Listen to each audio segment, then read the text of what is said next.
So ayan guys, for today's video, bali ang gagawin ko ngayon, kukuha ko ng gabi. Yan. So yung gabi na yan na kinukuha ko ay ilagay ko doon sa gilid ng fish pan para may kahit paano ay may gulay sa gilid. Yun. So yun ang purpose ko niyan, kaya ko yung kinuha. Bali yan na anong yan, gabi na yan ay nasa lang yan, katabi lang yan ng fish pan. Bali isa-isa ko siya kinukuha.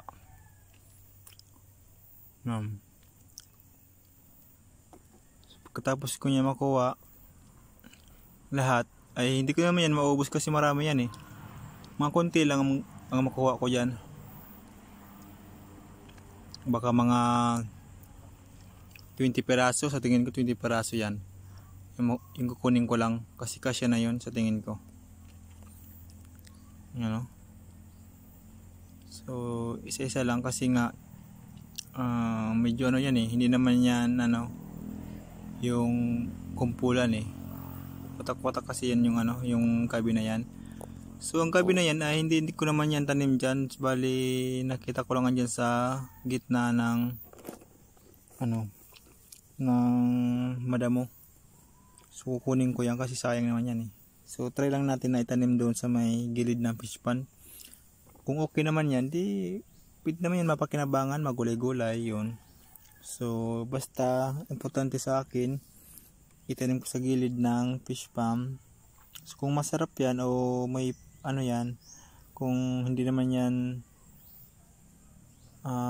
yung Makati, di mas maganda. Pero kung Makati, okay lang.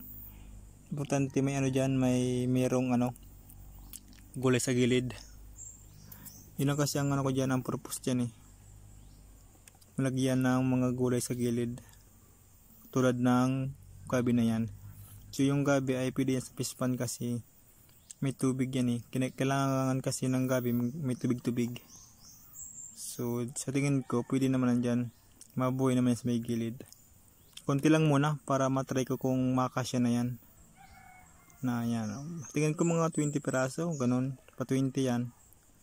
So ayan, bali nga pala guys, papunta na ako doon sa may fish pan kasi ilalagay ko na yan para mamaya ay hindi na ako mainitan ng masyado. So yun lang guys. So ayan guys, bali nga pala titanim ko na yung gabi. Ayan, so dito yan sa may gilid ng fish pan ilagay ko. Ayan. So sa tingin ko hindi naman dyan mamatay yung gabi kasi nga meron naman tubig. Kaya dyan ko naisipan na ilagay.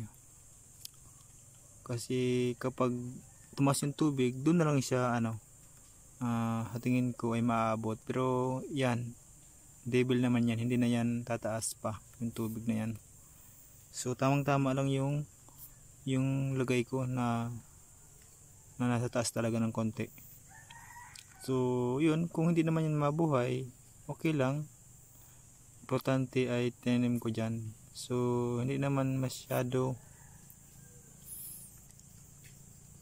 kalayo yung aking kalayuan yung pagtanim ko ng gabi na yan. So medyo may din siya, medyo may kadistansya ng konti.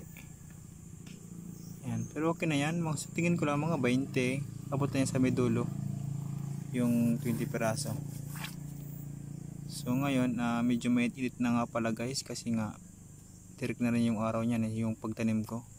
Kaya baka hindi ko yan tapusin na pagtanim na yan. So baka maya naman hapon kapag hindi na mainit, sa tingin ko yan. Kasi nga medyo pagtanim ko yan ay matirik na talaga yung yung init. Sikat ng araw ay sobra na. Napasok na nga ako dyan So pero try ko lang na itanim, baka kasi malanta naman yung yung gabi na yan. So yun, bali nga pala guys, pasampu na yan yung tanim ko yan na gabi.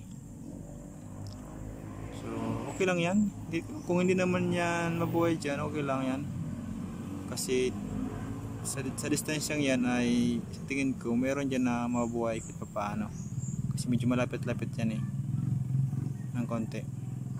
So ayan, so baka dyan na lang yata guys yung aking video, kasi medyo matirik na, kaya pahingahan ko na muna, maya naman na hapon. Ayan, so tatapusin ko lang yan guys na konti na yan, pagkatapos yan ay okay na. So may ko naman tapusin, so yung last na lang yan, pagkatapos yan okay na.